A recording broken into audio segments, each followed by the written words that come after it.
Εδώ και 1000 τουλάχιστον χρόνια, Μάνη ονομάζεται η Μεσαία Χερσόνησος Πελοποννήσου. Μια νοητή γραμμή από την Καλαμάτα στο Μεσσηνιακό κόλπο ως και την ψηλότερη κορφή του Ταιγέτου και από εκεί ως και το Γήθιο στο Λακωνικό κόλπο μας δίνει την εδαφική της έκταση, 1100 περίπου τετραγωνικά χιλιόμετρα.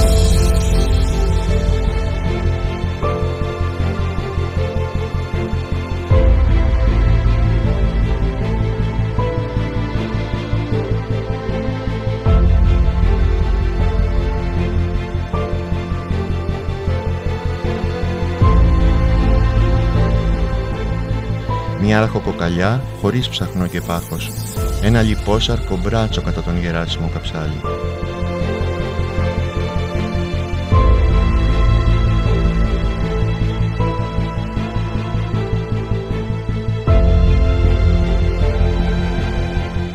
Η κορυφογραμμή του Ταιγέτου, που συνεχίζεται ως το Τέναρο, χωρίζει με φυσικό τρόπο τον κορμό της Μάνης στα δύο. Στην ανατολική, η προσηλιακή Μάνη και στην δυτική, η αποσκιαδερή Μάνη. Μεγάλης ιστορικής σημασίας υπήρξε όμως και η διαίρεση της Μάνης σε μέσα και έξω.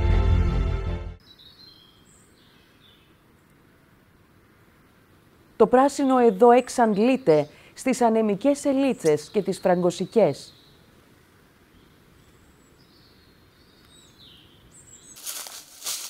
Τραχής ο αγώνας των ανθρώπων, ιδιαίτερα της Μέσα Μάνης.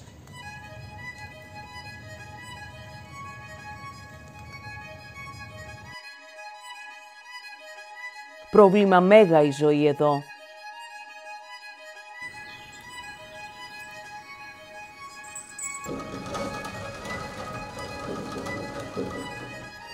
Αυτός ο φυσικός γεμορφολογικός όρος είναι η μία αιτία που διαμόρφωσε τον τρόπο ζωής και το χαρακτήρα των κατοίκων της. Η άλλη αιτία είναι η κοινωνική της οργάνωση.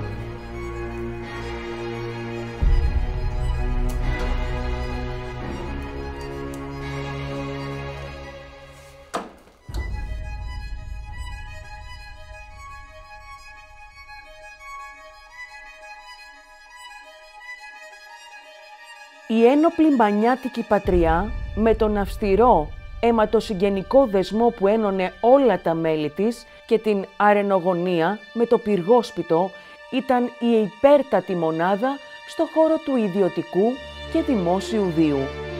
Η γέννηση αγοριών ισχυροποιούσε την κάθε πατριά, διότι αποκτούσε περισσότερους ένοπλους σε μια εποχή που μόνο αυτό εξασφάλιζε την ασφάλειά της και τις δυνατότητες ανάπτυξής της.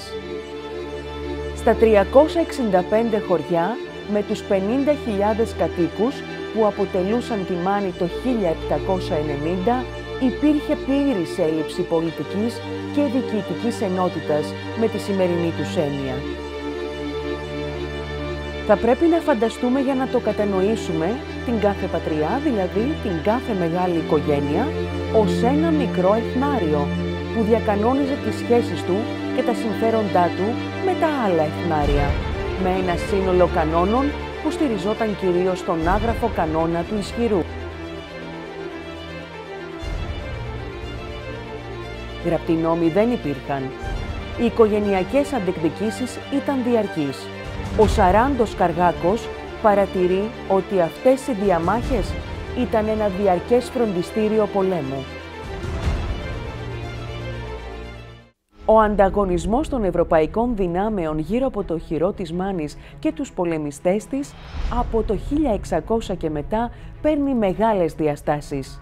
Πράκτορες και κατάσκοποι πάνε και έρχονται.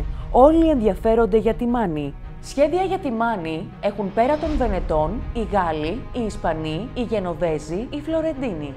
Αλλά και οι Μανιάτες κινούνται παραλλήλως και διακρίτως. Μιλούν με όλους. Προσπαθούν να αξιοποιήσουν το ενδιαφέρον των ξένων για να προωθήσουν την υπόθεσή τους. Αντιπαραβάλλουν στα σχέδια των ξένων τα δικά τους. Άλλοτε ειδικά για τη Μάνη, άλλοτε για την Πελοπόννησο και για όλη την Ελλάδα. Όταν δεν βρίσκουν ανταπόκριση σε αυτά, περιορίζονται στο μόνιμο αίτημά τους. Αποστολή όπλων και πολεμοφοδίων. Οι διαπραγματεύσεις και οι συμφωνίες της Μάνης με τις ευρωπαϊκές δυνάμεις εκείνης της εποχής, ανεξάρτητα από την όποια κατάληξη είχαν, προσέδωσαν στη Μάνη πολιτική ύπαρξη σε μια εποχή που δεν υπήρχε ελληνικό κράτος. Έτσι, μέσα στις συνθήκες του ανταγωνισμού Ανατολής και Δύσης, πραγματοποιείται η de facto αναγνώριση της Μάνης ως διεθνούς παράγοντα με ιονή πολιτιακή υπόσταση.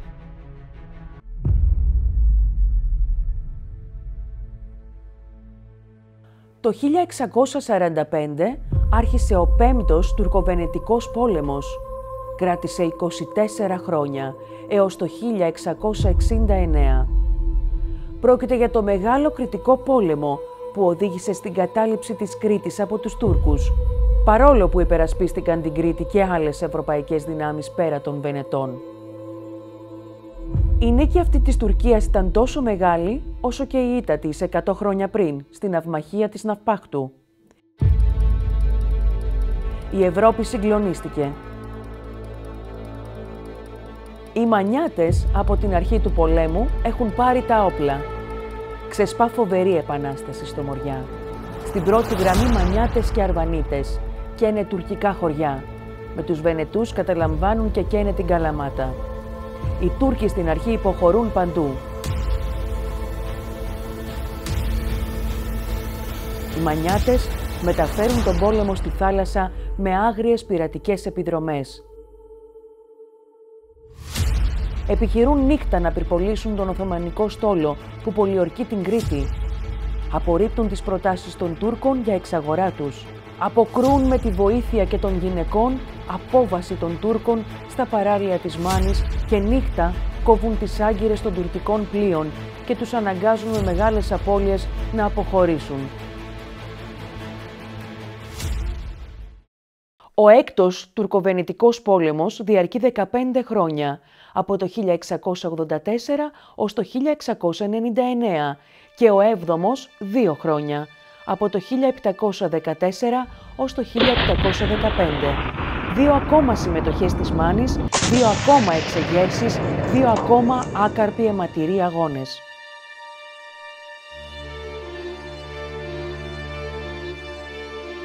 Ήξεραν οι Μανιάτες πόσο αβέβαιοι σύμμαχοι ήσαν οι Βενετοί.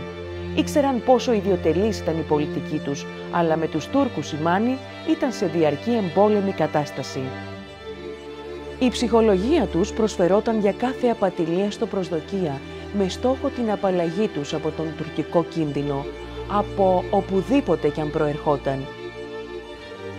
Η Μάνη συνεργάστηκε ενεργά με όλους τους κατά καιρούς εχθρούς της Τουρκίας. Σε όλο τον 18ο αιώνα κυκλοφορούν παντού χρησμοί, προφητείες και οπτασίες για τον απελευθερωτικό αγώνα του Ξανθού Γένους, γραμμένες και κυκλοφορούμενες επιτίδια από πράκτορες, τυχοδιώκτες και ψευδοπροφήτες της ρωσικής διπλωματίας. Οι Έλληνες, απογοητευμένοι από τη χριστιανική Δύση, στρέφονται με ελπίδα στην συνορθόδοξη Ρωσία που παρουσιάζεται ως ο σωτήρας τους από τον τουρκικό ζυγό. Όπως λοιπόν άλλοτε οι Βενετοί και οι Ισπανοί, έτσι και τώρα η Τσαρίνα Εκατερίνη δεύτερη προσπαθεί να βρει τους καλύτερους συμμάχους της, τους πάντοτε πρόθυμους να επαναστατήσουν Μανιάτες. Έχει γίνει κοινός τόπος σε όλους ότι χωρίς τη Μάνη δεν γινόταν επανάσταση στην Ελλάδα. Οι Μανιάτες, μαθημένοι από τα παθήματά τους, ζητούν επίσημες εγγύησεις. Ο καθηγητής ιστορίας Μιχάλης Σακελαρίου γράφει ότι ήσαν οι Μανιάτες εξ όλων των Ελλήνων, οι οποίοι αντιλαμβάνονται αντικειμενικότατα όχι μόνο των άλλων, αλλά και αυτών τας δυνάμεις.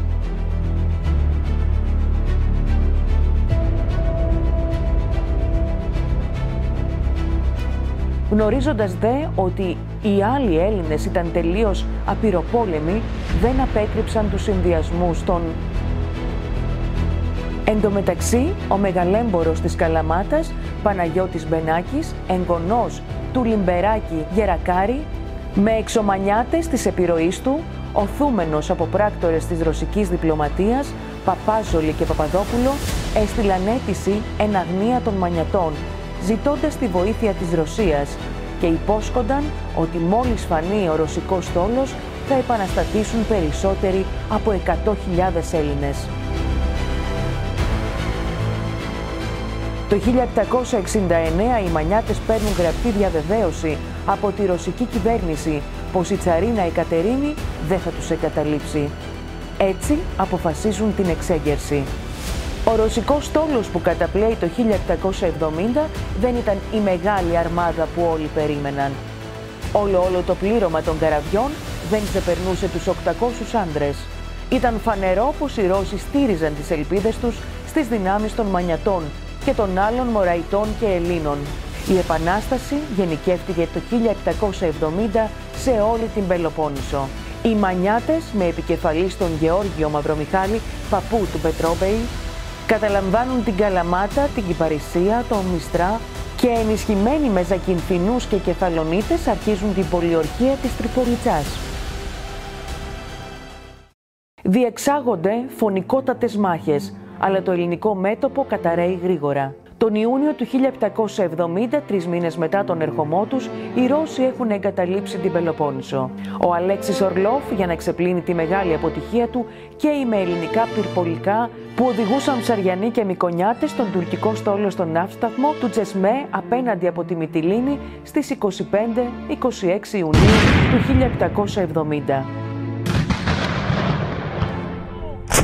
Δεν αξιοποίησε όμως τη νίκη αυτή περαιτέρω. Η Σμύρνη, η Χίος, η Θεσσαλονίκη και αυτή ακόμα η Κωνσταντινούπολη ήταν ανυπεράσπιστες από τους Τούρκους. Η ευκαιρία χάθηκε.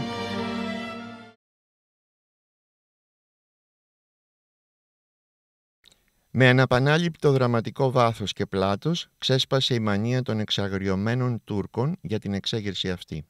Κράτησε 10 χρόνια. Ο Μοριάς, πλην της απροσπέλαστης Μάνης, έγινε ρημάδι και αποκαΐδι. Τα ελληνικά θύματα από τα ορλοφικά έφτασαν στις 400.000. Τότε σημειώθηκε και μεγάλο μεταναστευτικό ρεύμα προς όλα τα σημεία της γης. Για να γλιτώσουν, πολλοί πήραν τα βουνά και έγιναν κλέφτες. Οι Μανιάτες δεν ξέχασαν την εγκατάλειψή τους από το Ξανθό γένος. Η παράδοση λέει ότι στην Κορώνη μεταξύ του Γεωργίου Μαυρομιχάλη και του Αλέξη Ορλόφ ανταλλάχθηκαν βαριές κουβέντες.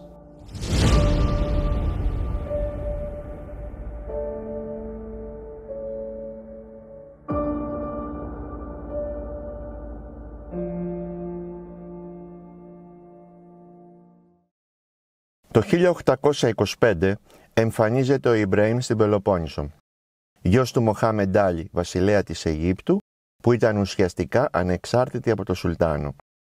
Η συμφωνία προέβλεπε συνδυασμένη δράση με τους Τούρκους που θα επιχειρούσαν στη Ρούμελη. Η ανταμοιβή θα ήταν η παραχώρηση της Πελοποννήσου και της Κρήτης στην Αίγυπτο.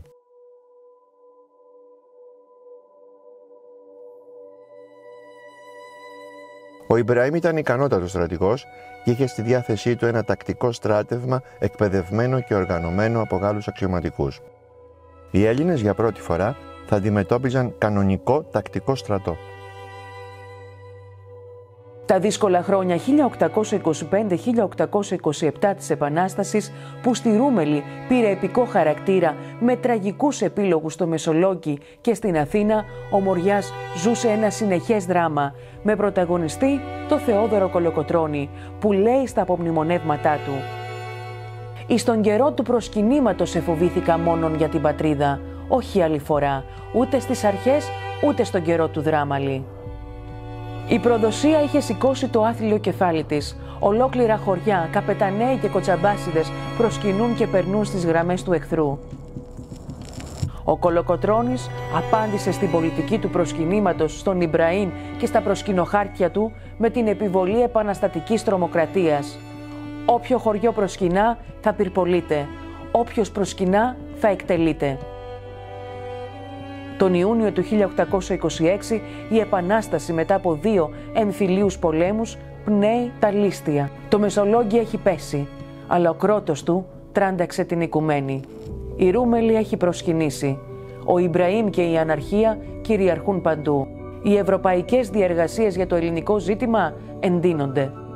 Οι ευρωπαϊκοί λαοί διαδηλώνουν ζητώντας λύση για το ελληνικό ζήτημα. Ο Ιμπραήμ στρέφεται κατά του οχυρού της Μάνης.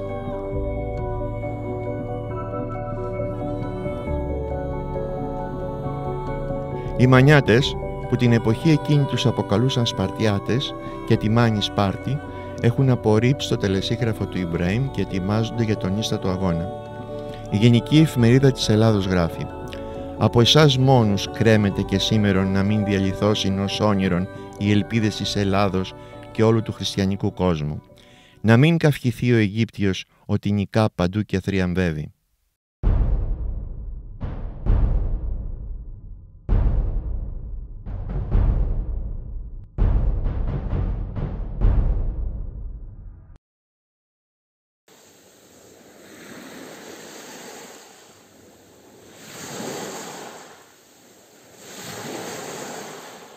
«24 Ιουνίου 1826.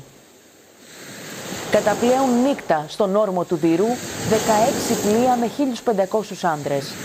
Αποστολή τους είναι να καταλάβουν νύκτα τα χωριά Πύργος, Χαριά και Αρεόπολη και μετά να βαδίσουν προς Αλμυρό για να κτυπήσουν από τα νότα τους οχυρωμένους Μανιάτες.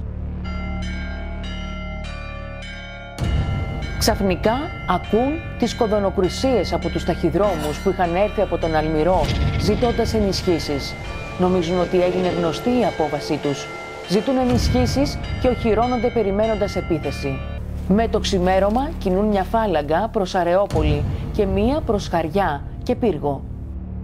Τα πλοία τους κάνουν παράλληλα αντιπερισπασμό, κανονιοβολώντας το λιμένι για να δοθεί εντύπωση ότι εκεί γίνεται η επίθεση. Ο πληθυσμός, κυρίως γυναίκες και ηλικιωμένοι, ξεπερνούν την έκπληξή τους και αντιστέκονται. Ειδοποιούν τον Κωνσταντίνο Μαυρομιχάλη. Αυτός εκτιμά το μέγεθος της επίθεσης και στέλνει πεζοφόρο στον Αλμυρό, ζητώντας να μην έρθουν ενισχύσεις. Να μην σπάσει εκεί το μέτωπο. Οι συνεχείς κοδωνοκρουσίες φέρνουν νέες ενισχύσεις από τα γύρω χωριά. Συγκεντρώνονται 900 άντρες και 700 γυναίκες που αναγκάζουν τους Αιγύπτιους να υποχωρήσουν στο οχύρωμά τους περιμένοντας ενισχύσεις. Ο ιστορικός Σπυρίδων Τρικούπης αναφέρει: «Ο Γεροβοζίκης βρισκόταν με τη 16χρονη κόρη του Πανόρια στο χωράφι και δούλευαν. Ξαφνικά πετάγονται δύο Αιγύπτιοι και πέφτουν πάνω στο Βοζίκι, θεωρώντας ότι η κοπέλα θα τα έχανε.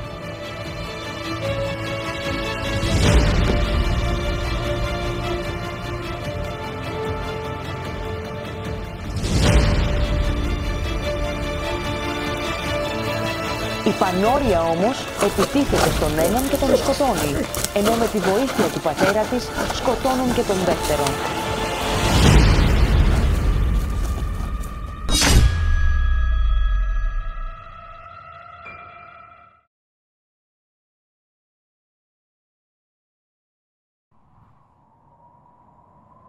Αύγουστος 1826, Πολυάραβος.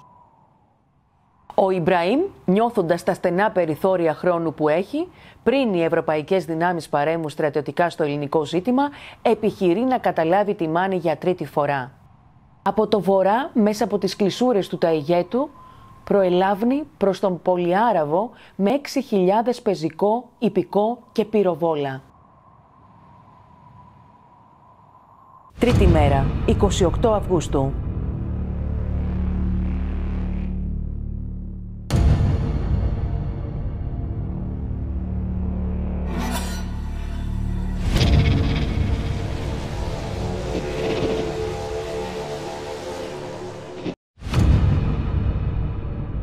Στις 11 το πρωί αρχίζει μανιασμένη σύγκρουση.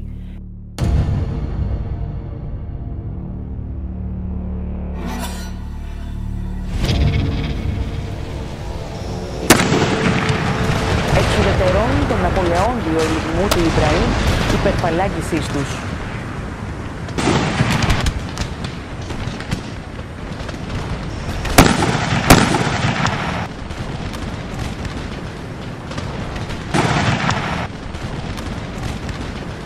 Οι Άραβες που εισέρχονται στο Πολυάραβο φωνεύονται από τους Τούρκους.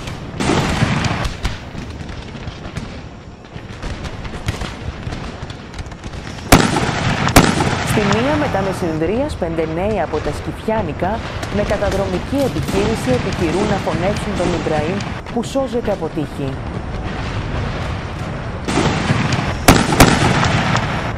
Στις 3 μετά μεσημβρίας, με αντιπίθεση αποθούν τους Αιγυπτίους. Ο Ιμπραήμ διατάσσει τελικά υποχώρηση με απώλειες 1060 νεκρούς και 1380 τραυματίες, έναντι 28 νεκρών μανιατών και 75 τραυματιών κατά τον Δικαίο Βαγιακάκο.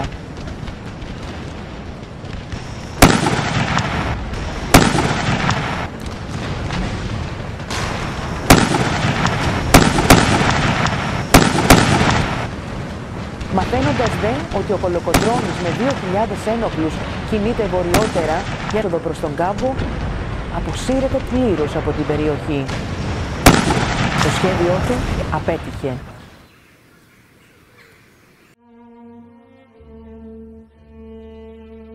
Το 1910 ο μεγάλος ποιητής μας Κωστής Παλαμάς γράφει το μεγάλο του ποίημα «Η φλογέρα του βασιλιά».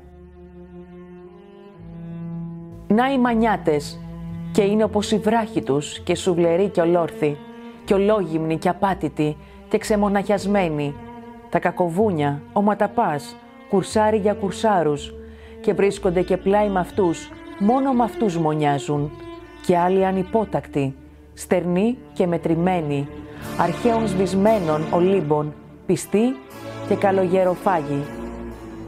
Και από του πενταδάκτυλου τα ριζοβούνια, κοίτα, χολιαστικοί, αλαζονικοί, μ' όλα τα καταφρόνια, κι άσεβοι προς την αφεντιά, και σε δικούς και ξένους σκληροί με κήρυτους, το κούρσος, ερωτιά το κέρδος, πρωτομάστοροι της χωσιάς, και μέσα τους κρατώντας, και χριστιανοί, κι ας λέγονται, μια σπίθα από την πίστη των τζακισμένων ειδόλων, των πρωτινών Ελλήνων, ακόμα αχώνευτοι σε στάχτη μέσα.